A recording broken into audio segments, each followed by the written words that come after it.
Thank you, Ashley, and thank you for the opportunity to speak tonight in the context of such an important exhibition in Australian landscape photography.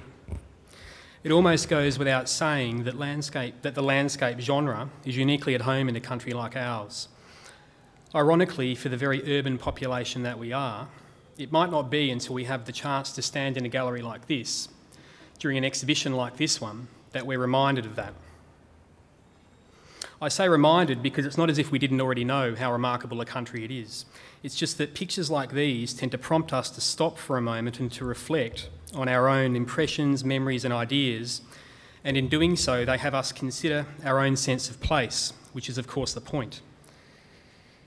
When you think about it, there's hardly a nation on earth more uniquely suitable not only to the study of its landscape specifically, but also for the photographic pursuit more generally. Australian photographers have long been experiencing disproportionate success in a global context as evidence of that. I'm not a landscape photographer, but I admire this work because it's such a great leveller. You don't need negotiated access, nor are your successes determined by the calibre of your equipment. It's a field that places demand on individual vision above all else. Nor am I an art photographer, but through the scope of this exhibition, it examines many notions that I've come to realise are in fact universal to photography more generally, and apply just as much to the work that I do. Tonight I'll raise some of those and put to you the argument that all forms of photography, including those as seemingly distinct as art and news, can very easily inspire and inform one another. That's because in essence, photographers of every type, whether they be sport, portraiture, art, war, politics, nature or news, are simply speaking different dialects of the very same language. I'll suggest to you that the relationship between people, culture and place, a theme of this exhibition, is one that translates convincingly throughout photography more broadly. In fact, it very neatly encompasses almost all that we do. The many implications of the digital era, including image manipulation, are explored here too. And they also represent very significant issues for modern journalistic photographers. So I'll talk about those as well. But in contrast with photography in place, the pictures I make as a photographer and the work I deal in as an editor are concerned strictly with the real and the actual. They record a moment in time much more than they do a photographer's impression, although the two can't always be successfully separated, of course. But all photographers deal in the language of emotional response. Eliciting an emotional response is the very essence of photography in all its forms. And the human, the natural and the cultural are the elements we all work with in doing so. On the face of it, art and journalism would seem to be two of the most irreconcilably different photographic forms. Indeed, in some respects, they occupy opposite sides of a line that for journalism must never be crossed. But in other ways, art photography can inform photojournalism, and in that sense, the influence of works like those here tonight can indeed greatly enhance it. And as photography in place seeks to ask questions about the role of the photographer as a mediator and a storyteller, all of this offers me a handful of very convenient segues to be able to spend the next 25 minutes talking about myself. My working life started well before my photography did. In the 90s, I was an Australian Army paratrooper, intently focused on all things green before a Nikon landed in my hands one Christmas Eve, which changed everything. Within 2 years, I found employment in the Army's PR department, more or less as a propagandist photographer. In having cause through those duties to be involved with things at times quite journalistically dubious, I was in fact being taught many a fine lesson in ethics and balance, if only in reverse fashion. But ADF PR offered me opportunities and a depth of experience that would have taken 3 times as long to acquire in the private sector. However, it was an organisation that also considered perfectly acceptable many practices that would have had a press photographer summarily dismissed.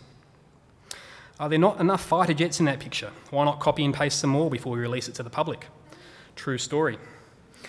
Most of us would accept that censorship for the sake of operational security is not an unreasonable measure, but shrewd image management was just as likely to be the reason a photograph was withheld. In Afghanistan, I once had a set of pictures suppressed because the subject was simply considered too fat to be in keeping with the public image of the SAS. But in fairness, that's PR, and PR is not journalism, no matter how hard some might like to insist that similar standards should apply. The Children Overboard saga, that you will remember, involved misattributed pictures being misrepresented to ultimately spin what became a very tangled web for the government at the time of the 2001 election, was a profoundly disturbing episode to experience up close, and it served to motivate my departure in no small part. So at around the time my colleagues were leaving for Iraq in early 2003, I was leaving the army to start work with the Sydney Morning Herald. Photojournalism and press photography are all about storytelling, and for the most part, telling the stories of everyday people. To that end, working for a newspaper like the Herald, over time puts you face to face with thousands of them, and from all walks of life. Therefore, you do tend to learn a lot about people, the good, the bad, and the very, very ugly. And you will often meet them on the very worst day of their lives. Another subject to receive a lot of our attention is Mother Nature. In fact, Herald photography is almost synonymous with 7-column pictures of summer storms and afternoon southerly busters as they tear up the New South Wales coastline to the city to end a hot day with a cool change. If it's your work to create visual journalism that's engaging and memorable, you can do far worse than to look to the elements for inspiration. Tonight we're among the works of artists who appreciate that more than most. Anyhow, once I'd finally persuaded my new colleagues I wasn't a government plant sent to subvert the free press, the Herald would begin to offer me such an array of interesting and challenging assignments so as to distract any young photographer from their low starting salary. My first major trip was the 2004 Boxing Day tsunami, for which I was sent to Indonesia. I expect I don't need to remind any of you of the magnitude of the misery of those weeks in early 2005. Suffice to say, when I arrived at the airport and was met by a colleague whose greeting was a welcome to hell, I soon discovered his words to be not so far-fetched. This was annihilation of biblical proportions, as if it were a scorched earth policy imposed from the heavens above. The cliche tells us that the worst of circumstances bring out the best in people. Well, it's a privilege of this occupation that I've witnessed that to be true. People so thoroughly and undeservedly and inexplicably punished by nature would have every reason to dwell in their misery. But the people of Aceh showed not only a collective resilience beyond any reasonable expectation, but also an unlikely hospitality towards the hundreds of photographers, camera people and reporters that arrived in their region. I'm talking about people left sleeping under UNHCR canvas, offering this well-fed Australian a share of their rations. I'm talking about the warmest of smiles on faces that had every reason not to be. I'd previously come to find Indonesia to be a place of great contradiction, the best example being the extremity of its luxury pitched against the depth of its poverty. Aceh demonstrated another such contrast. From all around the Indonesian archipelago arrived volunteers for the task of recovering the innumerable dead and burying them with Islamic observance. Among them were hardline fundamentalist groups with prescribed status in this country and others. One man told me of his time spent fighting the Russians in Afghanistan, and I strongly suspect he omitted to mention who he was fighting there during more recent visits out of courtesy in the circumstances. It's our job as mediators and storytellers to engage with these people whether we like them or not, and to offer that no bearing on our work.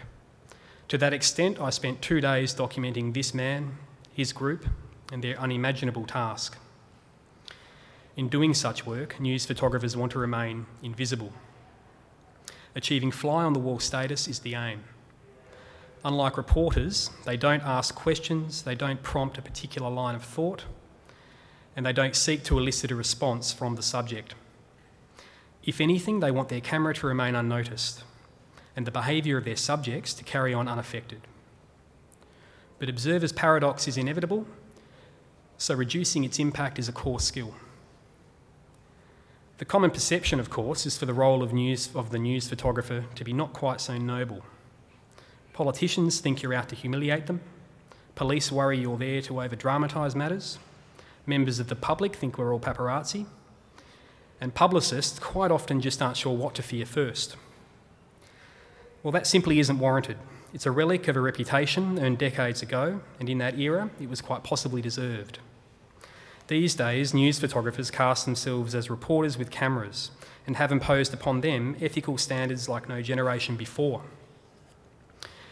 Anyway, without a word of hyperbole, the human response to the Boxing Day tsunami was as striking as the scene it left behind. I returned to Indonesia several times in the years following because of Australian drug traffickers, more natural disasters, an horrific Navy helicopter crash, and in the aftermath of the second Bali bombing. In newspapers, we're drawn to cover these things by their social importance. But I've never quite understood those who seek to define themselves exclusively as disaster, war or conflict photographers. As is demonstrated in this gallery tonight, the world offers us at least as much in the way of small pleasures as it does famine, pestilence and plague. Why wouldn't you turn your lens towards those? In the same manner that many of the works here serve to celebrate their subject matter, so too, in my view, could more photojournalism. However, I feel that too many of its practitioners are, for one reason or another, tempted to pursue far too much evil over beauty. You could argue that in some areas of the media, there is an overrepresentation of these things as a result. If there was one field of photography turned upside down by the arrival of the digital era, it was ours. Unlike art photography, which has simply seen the delivery of increased methods and modes for its expression, digital technology presents photojournalism with probably its greatest ever challenge. That's because it has to at least some extent reduced the standing of photography as a document of record. When the tsunami hit northern Japan last month, photographic forgeries were present on social media websites before Reuters, AFP, Getty or AP had transmitted even a single picture. Likewise, forged and misrepresented photographs have been circulated via Twitter and Facebook following likely every major natural disaster for the past 2 years. But the same broad reach that distributes this fakery globally also means that after a period of time, the internet tends to be able to self-correct. That can be too late, though, for media organisations intent on being the first to publish. So when it comes to citizen journalism and news photography, we're guided by remembering that if it seems too good to be true, it probably is. The challenge for publishers is simply quality control, where sober judgment must not be impaired by the desire to be first. Of course, digital deceit is not restricted to anonymous users of the internet. There are notable cases of professional news photographers engaging in the most egregious acts of digital manipulation also. But the truth is that for them, the digital era has coincided with a time of much higher ethical expectation. Photographers would now be summarily dismissed for practices that might have been tacitly endorsed in the days of the darkroom. However, digital deception is but one risk to the integrity of our work. Take for a moment the fact that there are many more public relations professionals employed in Australia today than there are journalists, whose job it is to influence us to see the positive in their story. Every major company has them, but it's government that employs the most, and the federal parliament imposes some of the most restrictive rules on news photography in Australia. So restrictive, in fact, we are forbidden from recording anything deemed unparliamentary, including, for example, the attempted assault of an MP by a man leaping from the public gallery, or the interjections of Bob Brown during President Bush's 2003 address, when the senator interrupted Bush in a gesture of support for David Hicks. Even photographing an MP asleep at their desk during question time is a violation of standing orders, punishable by loss of access to the building. Of course, we defy these rules as often as they might clash with our requirement to record the news, and our punishment is then at the discretion of the Sergeant at Arms. Likewise, there's hardly a train station, airport or shopping centre in the country which a photographer could occupy for long without the intervention of a security guard. So it's fair to say that PR or security staff are a factor in almost everything we do, and dealing with that is just another string in the bow of any capable news photographer. So notwithstanding the common wisdom that journalistic photography is these days somehow less trustworthy, the truth is that as an audience, you've never been better served. And having said all of that, the digital era is for the most part nothing but a wonderful milestone in the history of our medium. It has transformed photography from a once intimidatingly technical and science to a highly accessible recreational pursuit for the mainstream. In our line of work, it's also delivered industry-wide changes for the better. It means we can transmit pictures from anywhere on Earth in minutes for inclusion in that evening's edition. But on foreign assignments, getting results from unstable portable satellite technology is often the most demanding part of the day. While our reporter colleagues can at worst have their stories transcribed over the phone, news photographers must transmit megabytes of data over an inevitably poor internet connection, or everything they've done that day is rendered obsolete. Responding to an earthquake in Nias in 2005, I travelled for 12 hours by commercial aircraft, overnight by fishing boat, all day by minivan, and then concluded my journey on foot to arrive and shoot pictures for about 20 minutes, only to spend the next 4 hours struggling to transmit them. 40 or 50 connections later, I'd succeeded in sending just a single picture, piece by piece, for page one, and with only minutes to spare. As much as it's hard work and not a great deal of fun in circumstances like that, it's certainly a whole lot better than developing and printing in a makeshift darkroom in the field. But it also broadens the skill set demanded of those who are to do this work. And so we have all become invariably more technically inclined. So with the ubiquitousness of technology, there's always the danger of being overwhelmed by colour spaces and megapixels and processor speeds, and forgetting that photography is still the same very simple language expressed by its earliest practitioners. While cameras might have become sophisticated devices with more computing power than Apollo 11, photography remains what it always was. Human emotional response hasn't changed. No technology will detect the visual subtleties that a photographer knows will make for strong pictures, nor could it pre-visualise a striking composition by itself. And there is no technology able to forge a real emotional connection with an audience. This remains as much as ever the role of the human. The digital era also multiplies the photographic audience, and it means the relationship between the artists exhibited here and an audience like us is no longer one way. Less than a decade ago, photographic societies and enthusiasts would circulate prints between one another for peer review and discussion via Australia Post. Today, blogs and online forums have made this an instantaneous proposition. Simultaneously, technology means journalism is no longer restricted to the printed page and can thereby be experienced by a viewership many multiples beyond that in number. And if the very purpose of journalism is to inform and to inspire awareness in a mass audience, then the digital platform achieves that like nothing before it ever has. For art photography, there are no such challenges, threats or restrictions posed.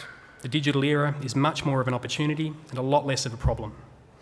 That's because the same ethical rules don't apply. But beyond ethics, for which there are few shades of grey, the respective approaches taken to the rules of photography by the artist versus that taken by the journalist is a prime point of difference, and one I think we can learn from. Most of us in the beginning are comprehensively preoccupied by learning the rules under the rules of photography under the impression that abiding by them is more or less the definition of success. As time passes and experience is gained, we learn that not every picture needs to be composed with the rule of thirds. Not every subject must be in focus, and that blur and movement are not always a mistake. Indeed, in a lot of art photography, it can be difficult to find any of these so-called rules being employed at all.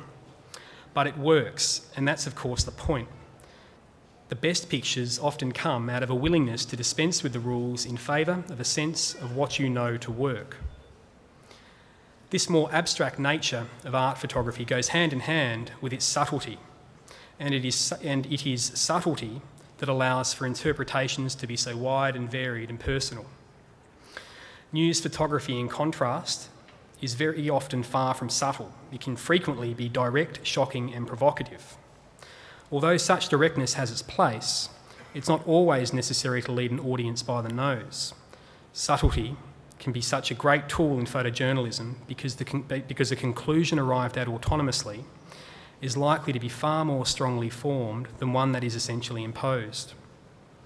As someone who looks at thousands of pictures daily, The ones that stand out to me often do so because the photographer has been smart and subtle instead of obvious and direct. Whereas there's not much at all that could be called direct about photography in place. Instead, its works mostly use subtlety and space for personal reflection and interpretation to deliver their message. Some might describe Ingeborg Tissen's Perisher Valley picture as an everyday Australian bush scene. But to those who have a relationship with the Australian Alps and who recognise that place as unique the world over for its eucalypts above the snow, her picture just might reach them in a very different manner. Wesley Stacey's Outback to the City, for all intents and purposes, is just another everyday Australian bush scene, but that's in fact its beauty. It's a picture of a place I've never visited, but almost feel as though I could have. And that's how it might also generate a response from so many, through the conjuring of forgotten memories and personal experiences contained in the Polaroids of a million family photo albums. Rosemary Laing's After Hyson paints a picture that might mean nothing beyond the aesthetic to some, but for a South Australian like I, the same picture is able to transcend 2 decades and the best part of 2,000 kilometres to return me to Easter 1993 spent in that place. I don't know what Deborah Phillips' depictions of Lake George would evoke for the unfamiliar, but for me, once more, they generate a reaction based on my recollections of that place and my memories of the dozens of times I've passed through it. So if there's a theme here, it's that this work, like so much photography and like so much art, is personal. That's because it's all about instigating an emotional response, which varies so much from person to person. But don't get me wrong, blunt, shocking and provocative pictures do have their place. Their strength is in how they're able to change perceptions by leaving you nowhere else to go other than to acknowledge their message. They've freed political prisoners in South Africa, precipitated the independence of East Timor, brought to account those who thought they made the rules in Iraq, and they routinely undermine the spin of politics like words seldom do. Today they offer a standard of proof of the savagery of the Taliban no other medium can match, and they reveal starkly the unintended consequences of our military response to it. So photography offers us a diverse toolkit, and the skill is in deciding when and where to deploy which tool. But the photographer's methods have never mattered nearly as much as the audience's response to the result. Thank you.